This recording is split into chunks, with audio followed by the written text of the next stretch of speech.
Students, आज हम BCom second semester के paper human behaviour at work के एक इम्पॉर्टेंट टॉपिक संघर्ष प्रबंधन यानी कॉन्फ्लिक्ट मैनेजमेंट के बारे में विस्तारपूर्वक अध्ययन करेंगे। सबसे पहले इसका अर्थ जान लेते हैं कि संघर्ष क्या होता है। संघर्ष लोगों के मध्य टकराव या मतभेद है। ये लोगों की विरोधी आवश्यकताओं, विचार, आस्था, महत्ता, मान्यता या लक्ष्यों की प्राप्ति के कारण उत्पन्न होता है। अर्थात संघर्ष लोगों के मध्य टकराव है। ये किस कारणवश उत्पन्न होता है? लोगों की विरोधी आवश्यकताओं, उनके विचार जो विरोधाभासी हो सकते हैं, या उनकी आस्था, मान्यता या लक्ष्यों की प्राप्ति के कारण ये उत्पन्न होता है। अब समझ लेते हैं कि संघर्ष प्रबंधन क्या होता है। संघर्ष प्रबंधन में संघर्ष समाधान से संबंधित कौशलों का अर्जन, संघर्ष प्रणाली के प्रति स्वजागरूकता, संघर्ष संप्रेषण कौशल तथा अपने वातावरण में संघर्ष के लिए एक प्रबंधन संरचना की स्थापना है। आसान शब्दों में इसको समझेंगे कि संघर्ष प्रबंधन के अंदर वो चीज़ें सम्मिलित होती हैं या वो कौशल सम्मिलित होता है जिसमें संघर्ष प्रणाली के प्रति स्वजागरूकता, संघर्ष संप्रेषण कौशल तथा अपने वातावरण में संघर्ष के लिए एक प्रबंधन संरचना की स्थापना होती है। यानी जिस कौशल के ज़रिए, जिस कौशल के द्वारा हम संघर्ष को रोक देते हैं, उसको हम लोग कहते हैं संघर्ष प्रबंधन। अब देख लेते हैं संघर्ष प्रबंधन के अंतर्गत संघर्ष के प्रकार। पहला जो होता है वो होता है व्यक्तिगत, अंग्रेज़ी में इसको इंडिविजुअल कहते हैं। ये क्या होता है? ये व्यक्ति के अंदर विरोधी विचारों के कारण उत्पन्न होता है। यानी ये व्यक्ति के स्वयं के अंदर होता है और उसके मस्तिष्क के अंदर जो विरोधाभासी विचार उत्पन्न हो रहे होते हैं कि मुझे ऐसा करना चाहिए कि नहीं करना चाहिए, मुझे क्या करना चाहिए, आगे क्या होगा, इस तरह के जो विचार उसके मन में आते हैं जो खुद ही विरोधी होते हैं, अपने ही मन में ही उसके विरोध उत्पन्न हो रहे होते हैं, उसको हम लोग कहते हैं व्यक्तिगत संघर्ष। इसके प्रकार कितने होते हैं? ये दो प्रकार के होते हैं, लक्ष्य संघर्ष, भूमिका संघर्ष। यानी हमारे अगर जीवन का लक्ष्य हम देख लें कि मेरे जीवन का लक्ष्य क्या है, हो सकता है कि उन लक्ष्यों में ही हमारे संघर्ष उत्पन्न हो जाए। या दूसरा रोल कॉन्फ्लिक्ट, भूमिका संघर्ष, कि हम अपनी भूमिका को लेकर ही आश्वस्त नहीं हैं। जैसे घर में कोई छोटा बच्चा है, अब वो कुछ ऐसे काम करता है जिससे उसको कहा जाता है अभी भी छोटे हो, या अभी तक बड़े नहीं हुए, या इस तरह के सवाल उसके सामने आते हैं कि अभी तो तुम बच्चे हो। तो उसकी भूमिका में संघर्ष हो जाता है कि वो समझ नहीं पाता है कि वह छोटा है कि बड़ा है।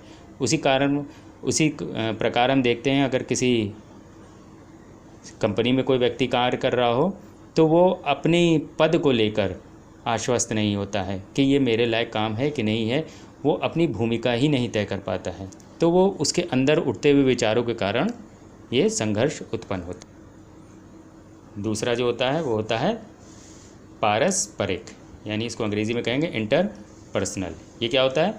जब विभिन्न स्तर के लोगों के मध्य संघर्ष उत्पन्न हो।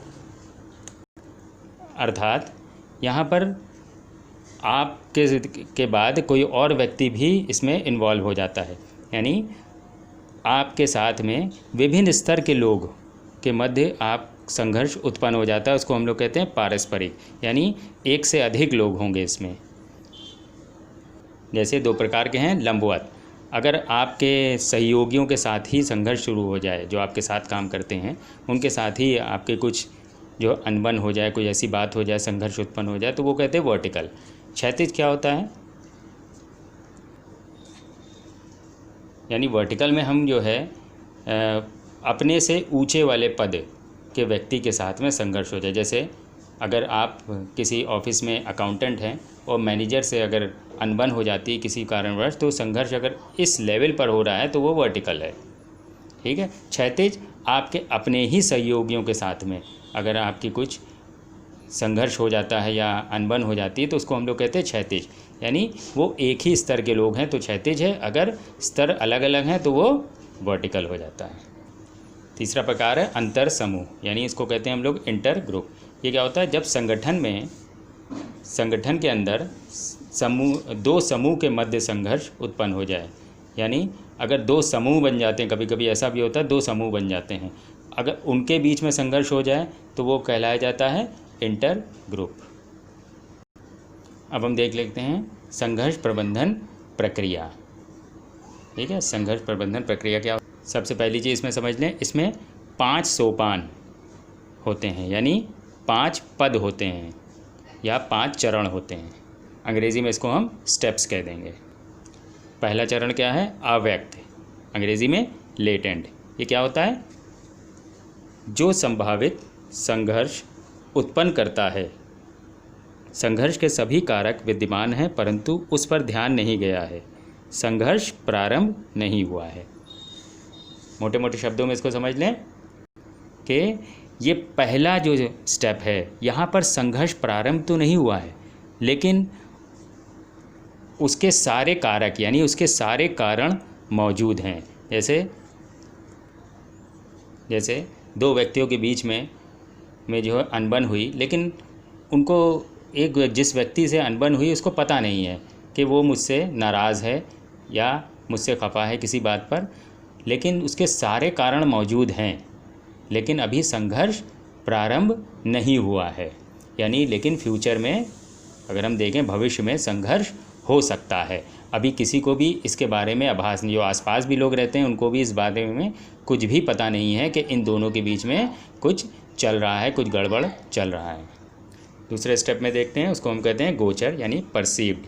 इसमें क्या होता है, संघर्ष तथा उसके कारणों की पहचान, यानी इसमें इस स्टेप के अंदर जो संघर्ष है उसके जो कारण हैं उसकी पहचान हो जाती है। यहाँ पर क्या होता है पहले स्टेप में कि उसके सारे कारक जो होते हैं वो विद्यमान होते हैं लेकिन उनकी पहचान नहीं होती है। इसमें क्या होता है कि संघर्ष के जो कारण हैं उसकी पहचान होना शुरू हो जाती है कि मेरी उसके साथ में झगड़ा क्यों है, मेरा उसके साथ संघर्ष क्यों है, मैं उससे नाराज़ क्यों हूँ या वो मुझसे नाराज़ क्यों है, मुझसे जो है संघर्ष के लिए वो तैयार क्यों है। नेक्स्ट जो है वो है अनुभूति, जिसको अंग्रेज़ी में हम फेल्ट कहते हैं। वास्तविक संघर्ष नहीं परंतु तनाव चढ़ रहा है। इस स्टेप में क्या होता है कि वास्तविक में आपस में कुछ तू मैं नहीं हुई, कुछ भी बात नहीं हुई दो व्यक्तियों के बीच में या समूह के बीच में, लेकिन क्या होता है तनाव जो है वो बढ़ रहा होता है, टेंशन बढ़ रही होती है। जैसे कोई आपके पास से गुजरा तो उसको आप घूर रहे हैं, देख रहे हैं, नाराज़ हैं उससे, आपके हाव भाव से पता चल रहा है, तो यानी तनाव बढ़ रहा है लेकिन अभी वास्तविक संघर्ष प्रारंभ नहीं। अब ये चौथा स्टेप जो होता है यानी मैनिफेस्ट, जिसको अंग्रेज़ी में हम प्रत्यक्ष कहते हैं। इसमें क्या होता है कि दल आपस में संघर्षरत हैं, दूसरे जो उसमें लिप्त नहीं हैं उन्हें भी स्पष्ट हो जाता है, यानी यहाँ पर असल संघर्ष प्रारंभ हो गया, झगड़ा शुरू हो गया। हो सकता है कि सिर्फ बोली से ही झगड़ा हो या हाथ पैरों का भी झगड़ा हो सकता है। तो जो उसमें आसपास लोग हैं जो उसके बारे में नहीं जानते, अब उनको भी पता चल गया कि इन दोनों व्यक्तियों के बीच में कुछ न कुछ गड़बड़ है और इनमें आपस में मनमुटाव हो चुका है।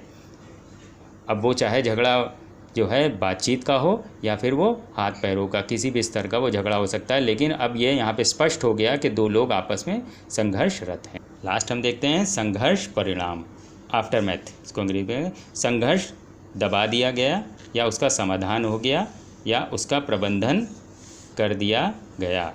यानी उसका परिणाम क्या हो सकता है कि जो संघर्ष है या तो वो ख़त्म कर दिया गया, एक पार्टी हो सकता है एक दल जीत गया हो, दूसरा दल ने हार मान ली हो, तो संघर्ष जो है ख़त्म हो गया, या उसका समाधान हो गया, हो सकता है कि जो है बातचीत से जो है मामला निपटा दिया गया हो, या फिर जो मनमुटाव है आपस में बैठकर बातचीत से उसको ख़त्म कर दिया गया हो, या उसका किसी तरह से उसका प्रबंधन कर दिया गया हो कि अब तुम लोग अलग अलग रहो, आपस में बातचीत ना करना ताकि झगड़ा आगे ना बढ़े। तो ये संघर्ष का परिणाम होता है।